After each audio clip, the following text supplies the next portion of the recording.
الحمد لله رب العالمين والصلاة والسلام على أشرف الأنبياء ونبينا وعلى آل محمد وعلى آله وصحبه أجمعين ومن تبعهم بإحسان إلى يوم الدين. أما بعد، يا أيها الذين آمنوا اتقوا الله حق تقاته ولا تموتن إلا وأنتم مسلمون. يا أيها الذين آمنوا وقولوا قولا سديدا يصلح لكم أعمالكم ويغفر لكم ذنوبكم ومن يطع الله ورسوله فقد فاز فوزا عظيما. أما بعد، فإن أصدق الحديث كتاب الله، فإن خير الهدي هدي محمد صلى الله عليه وسلم، وشر الأمور محدثاتها وكل محدثة بدعة وكل بدعة ضلالة وكل ضلالة في النار. ومن تاب وعمل صالحا فإنه يتوب إلى الله متابا. கண்ணியத்திற்குரியவர்களே, அல்லாஹ்வின் அடியார்களே, ஆரம்பமாக எப்படி நபி ஸல்லல்லாஹு அலைஹி வஸல்லம் அவர்களை அவர் கூறியவாறை பின்பற்றி தான் வாழும் காலங்களிலே அல்லாஹ்வை வஹீ மூலம் சொல்வதற்குரிய நற்செய்தி பெற்ற சஹாபாக்கள் எப்படி அல்லாஹ்வுடைய பொருத்தத்தை பெற்றுக் கொண்டார்களோ, அதே போல நாமும் நபி ஸல்லல்லாஹு அலைஹி வஸல்லம் அவருடைய சுன்னாவை சஹாபாக்கள் எப்படி குறித்து பின்பற்றினார்களோ அதே போன்று குறித்து பின்பற்றி அல்லாஹ்வுடைய பொருத்தத்தை பெற்றுக் கொள்வதற்கு அல்லாஹ் எனக்கு தௌஃபீக் செய்வான். கண்ணியத்திற்குரியவர்களே, இந்த முஃமினுடைய வாழ்வில் இன்றியமையாத ஒரு விஷயம் என்னவென்றால் அது பாவ மன்னிப்பு. நாம் நேற்றைய உரையிலே பார்த்தோம், அதிகமாக இந்த ஹதீஸை கேள்விப்பட்டிருப்போம். ஜிப்ரீல் அலைஹிஸ்ஸலாம் அவர்கள் கூறினார்கள், யார் ஒருவர் ரமலானுடைய மாதத்தை அடைந்த பிறகும் அவருடைய பாவங்கள் மன்னிக்கப்படாமல் ரமலானை கடக்கின்றார்களோ அவர்கள் மீது அல்லாஹ்வின் சாபம் உண்டாவதாக என்று ஜிப்ரீல் அலைஹிஸ்ஸலாம் அவர்கள் கூறினார்கள். அதற்கு நபி ஸல்லல்லாஹு அலைஹி வஸல்லம் அவர்கள் ஆமீன் கூறினார்கள். கண்ணியத்திற்குரியவர்களே, எங்களுடைய பாவம் மன்னிக்கப்பட வேண்டும் என்றால் நாம் அல்லாஹ்விடம் எங்களுடைய பாவத்தை சொல்லி அழுது அவரிடம் நாம் மன்னிப்பு கேட்க வேண்டும். அதுதான் தௌபா என்று சொல்வார்கள். கண்ணியத்திற்குரியவர்களை அறிஞர்கள் கூறுகிறார்கள், தௌபா என்றால் என்ன, பாவம் மன்னிப்பு என்றால் கூறும் பொழுது ஒரு அடியான் அல்லாஹ்விற்கு மாறி செய்வதற்கு முற்றிலுமாக விலகி அவங்களிடம் பாவம் மன்னிப்பு கோரி அது ஏற்றுக்கொள்ளப்பட்ட பிறகு முழுவதுமாக ஒரு அடியானாக அல்லாஹ்விடம் திரும்புவதுதான் பாவம் மன்னிப்பு என்று அறிஞர்கள் கூறுகிறார்கள்.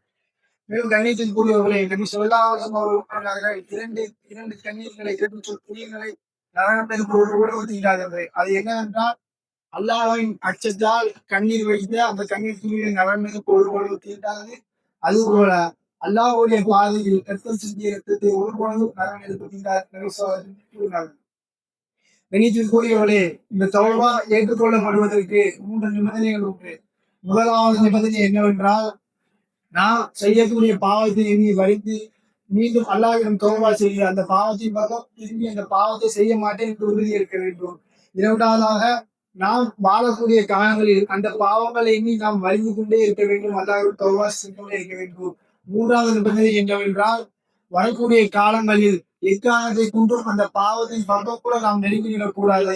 கண்ணியத்திற்குரியவர்களே, இது ஒரு அடியான் ஒரு அல்லாஹ்விற்கு மாறு செய்தால் அந்த மாறு செய்ததற்கு அவன் செய்யக்கூடிய தௌபாவை கூட்டால் நிபந்தனையாகும்.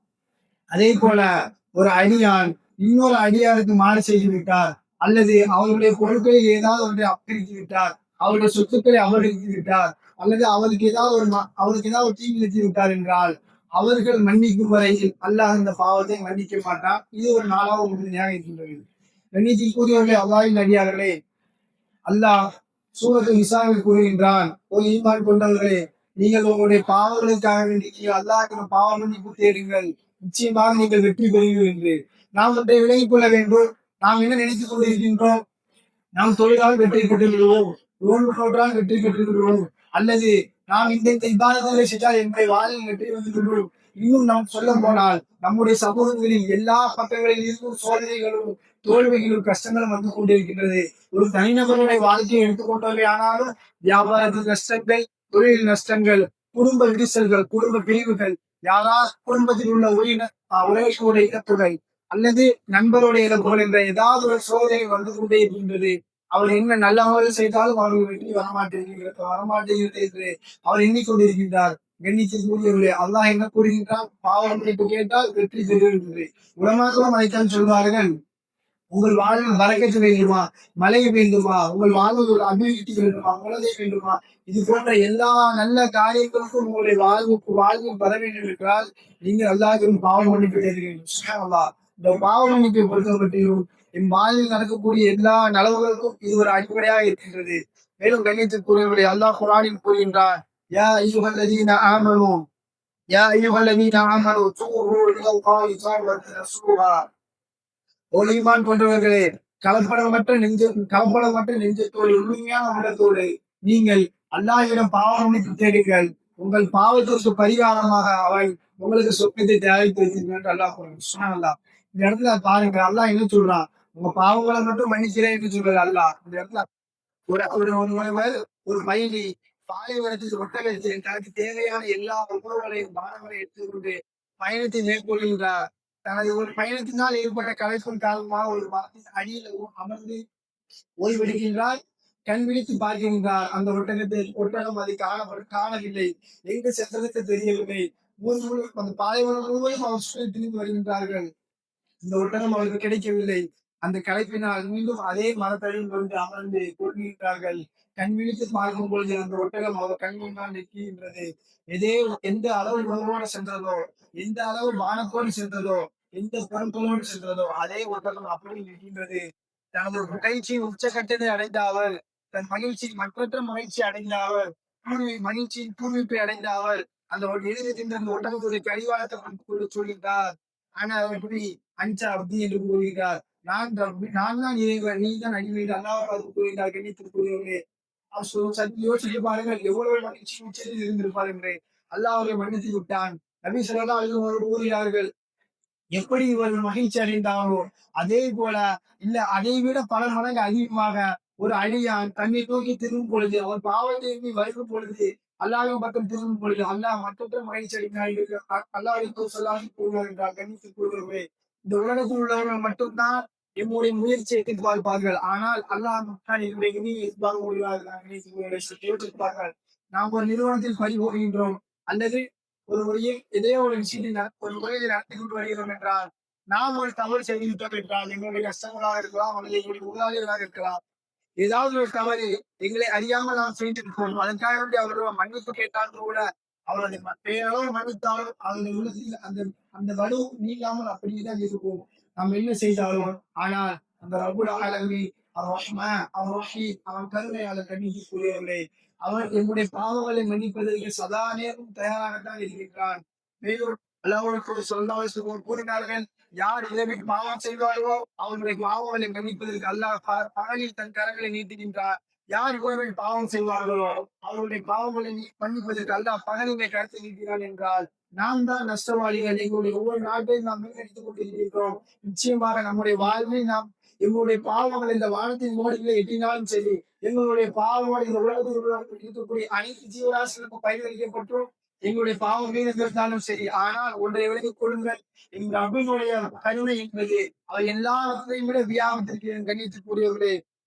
அல்லாஹ் குர்ஆனில் கூறுகின்றான், குல் யா இபாதி அல்லதீன அஸ்ரஃபு அலா அன்ஃபுஸிஹிம் லா தக்னது மின் ரஹ்மத்தில்லாஹ். ஓ அடியார்களே, ஓ ஈமான் கொண்டவர்களே, குல் யா இபாதி, அல்லாஹ் கூறுகின்றான், ஈமான் கொண்டவர் என்று அழைக்கவில்லை அல்லது மனிதர்கள் என்று அழைக்கவில்லை. அல்லாஹ் தன் அடியார்களை பற்றி பேசுகின்றான். குல் யா இபாதி, எனது அடியார்களே, லா தக்னது மின் ரஹ்மத்தில்லாஹ், அல்லாஹ்வுடைய ரஹ்மத்தில் ஒருபோதும் நீங்கள் நம்பிக்கை இழக்காதீர்கள். எவ்வளவு பெரிய பாவங்கள் செய்திருந்தாலும் சரி, ஏன் அல்லாஹ்வுக்கே நியமித்திருந்தாலும் சரி, இந்த நொடியில் நாம் முடிவு எடுப்போம், யா அல்லாஹ், இனி ஒரு காலம் நான் உனக்கு மாறு செய்ய மாட்டேன்.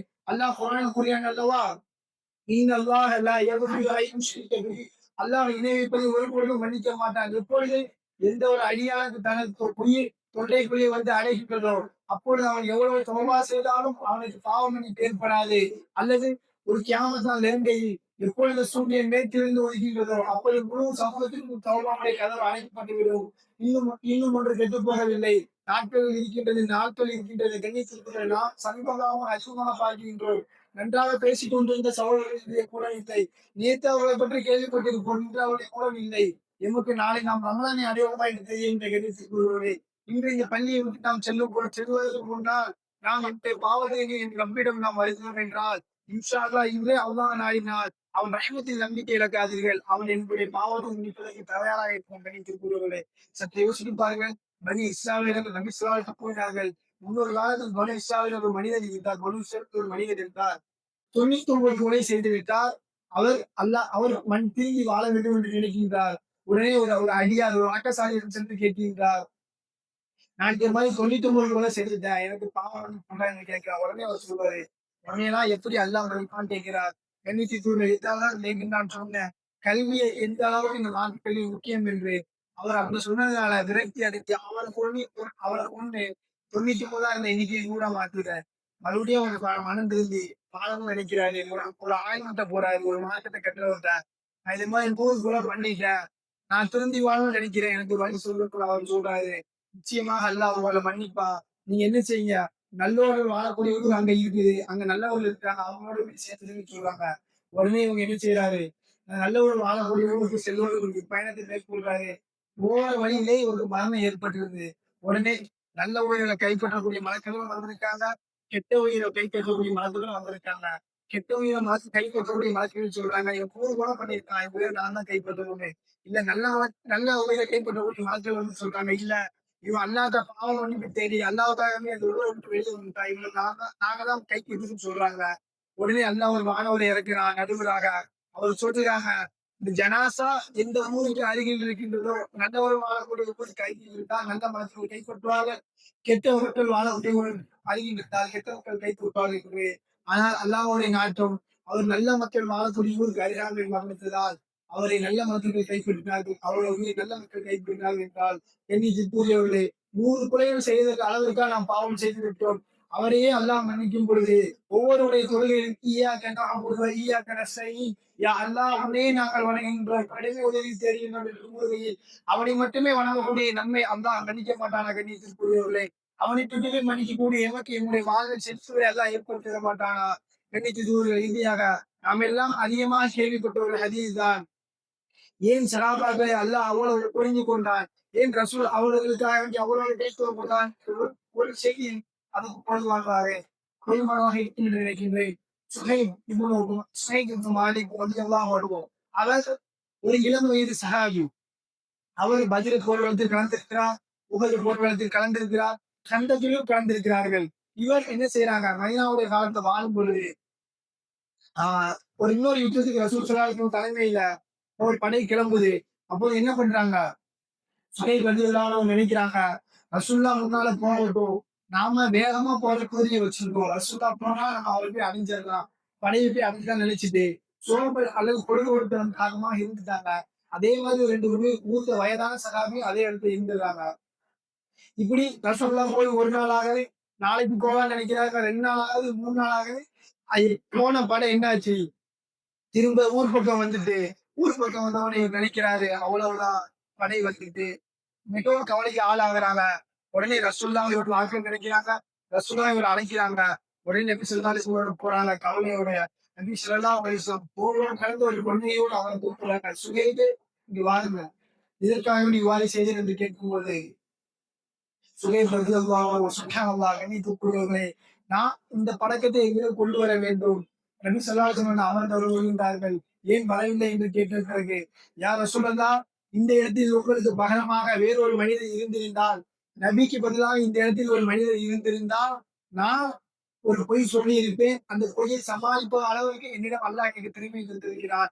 ஆனால் என்னிடத்தில் முன்னால் இருக்கக்கூடியவர் எனது உயிரில் மேலாக நேசிக்கக்கூடிய ஒரு நபி, அல்லாஹ்வுடைய தூதர், அவருக்கு அல்லாஹ் நான் பொய் சொன்னால் வகை மூலம் அழித்து விடுவான், அல்லது நாளை மறுமையில் என்னை தண்டித்துடுவான் என்ற ஒரு நம்பிக்கை. அதை என்ன சொல்றாங்க, உண்மையை சொல்றாங்க, ரசூலுல்லாஹ் இப்படி நடந்துட்டு அதனால பின்தங்கிட்டேன்னு. உடனே நபி ஸல்லல்லாஹு அலைஹி வஸல்லம் சொல்றாங்க, இவங்களுடைய விஷயத்தை நான் தீர்ப்பு சொல்ல மாட்டேன், அல்லாஹ் தீர்ப்பு சொல்லுவான்னு சொல்லிட்டு ஒரு நேரம் வந்து ரசூலுல்லாஹ் சொல்றாங்க, இவங்க 3 பேர்கிட்டையும் யாரும் பேசக்கூடாது, சலாம் கூட சொல்லக்கூடாதுன்னு சொல்லிட்டாங்க. உடனே எல்லா சகாபாக்களும் என்ன செய்வாங்க, ரசூலுல்லாஹ் சொல்றதுக்கு பேச்சு தீருவாங்களா? இல்ல. இப்படி சுயமரியாதை சொல்றாங்க, நான் கடை வீதிக்குலாம் செல்லுவேன். அந்த 2 சகாபாக்களும் வயசானவங்க, வீட்டிலேயே இருந்துருவாங்க.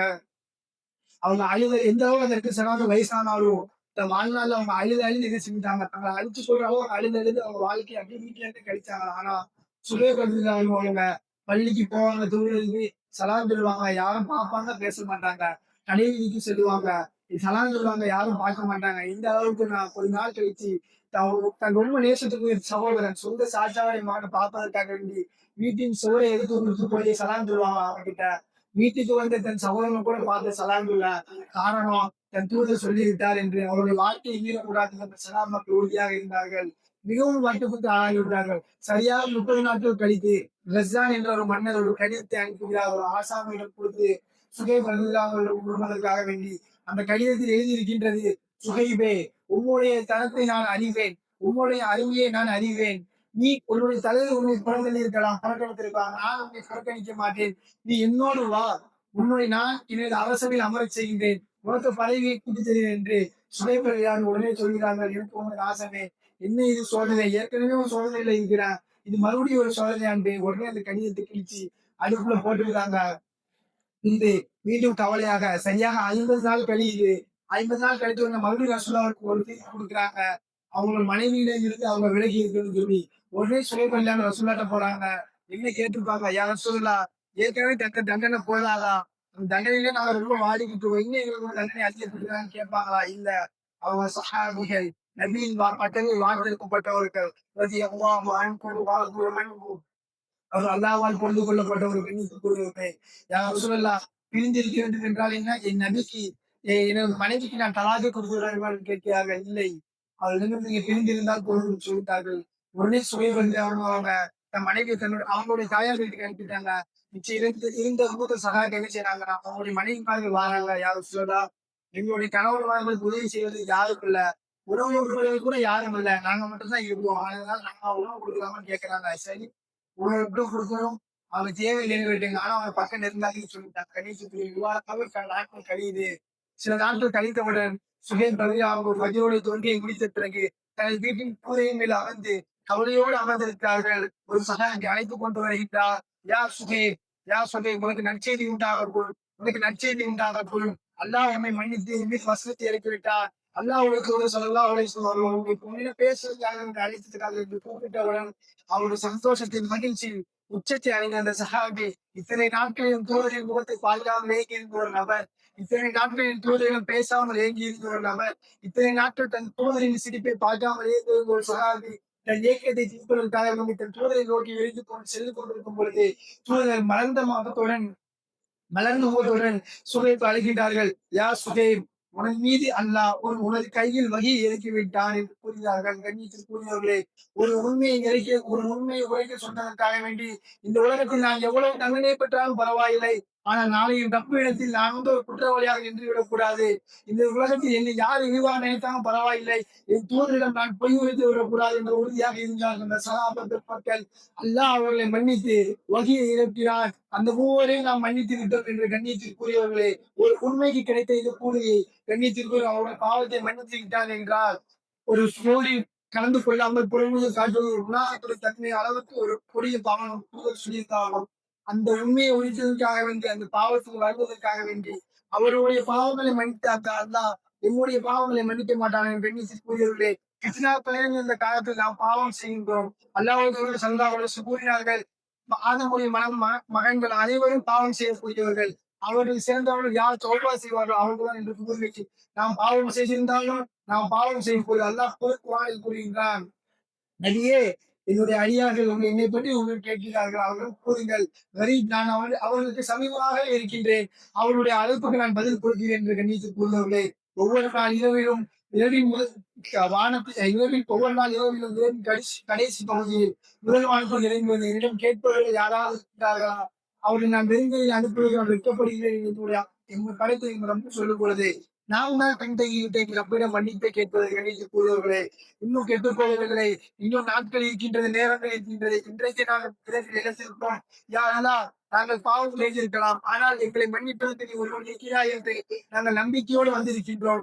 எங்கள் பாவங்களை மன்னிப்பது நீயே தகுதியானவன், எங்களை படைத்தவும் நீயே, எங்களுக்கு வாழ்வாளம் அளிக்கவும் நீயே, அதனால் எங்களுடைய பாவங்களை மன்னித்து விடு, நீ இணையானவன், நீ தான் நித்திய ஜீவனாக இருக்கின்றாய் அல்லாஹ், உனக்கு மரணமோ துன்பமோ கிடையாது என்று இந்த ரப்பை புகழ்ந்து என்னுடைய பாவங்களை வரைந்து ஒரு அடிமையை போல நாம் அவனிடம் இருந்து பாவத்துக்காக பரிதானம் செல்லும் என்றால் அந்த அந்த அல்லாஹ் எங்களுடைய பாவங்களை மன்னிப்பாய் என் கண்ணியத்தில் கூறியவர்களே, நாம் ஒருபொழுதும் என்னுடைய ரப்புடைய கருணையில் நம்பிக்கை இழந்து விடக்கூடாது. லா தக்னது மின் ரஹ்மத்தில்லாஹ். ஒருபோதும் அல்லாஹ்வுடைய ரஹ்மத்தில் நம்பிக்கை இழந்து விடாதீர்கள். நிச்சயமாக அல்லாஹ் எங்களுடைய நம்பிக்கையை இழப்பான். அல்லாஹ் எங்களுடைய பாவங்களை மன்னிப்பான். அவன் மீது நம்பிக்கை இழக்காமல் நாங்கள் உங்களுடைய ஈமான் உறுதியாக இருப்போம். இந்த ரமலானை 8 காரியங்களில் கழித்து அல்லாஹ்வுடைய மன்னிப்பை பெற்றவர்களாக இந்த ரமலானை கடப்பதற்கு அல்லாஹ் உதவி செய்வானாக. இதை பேசினோம் அதன்படி அமல் செய்வதற்கு அல்லாஹ் எனக்கும் தௌஃபீக் செய்வானாக என்ற உரையை நிறைவு செய்கிறேன். هذا ما ينزل العلم عند الله. أستغفر الله لي ولكم أستغفره إنه هو الغفور الرحيم. السلام عليكم ورحمة الله وبركاته.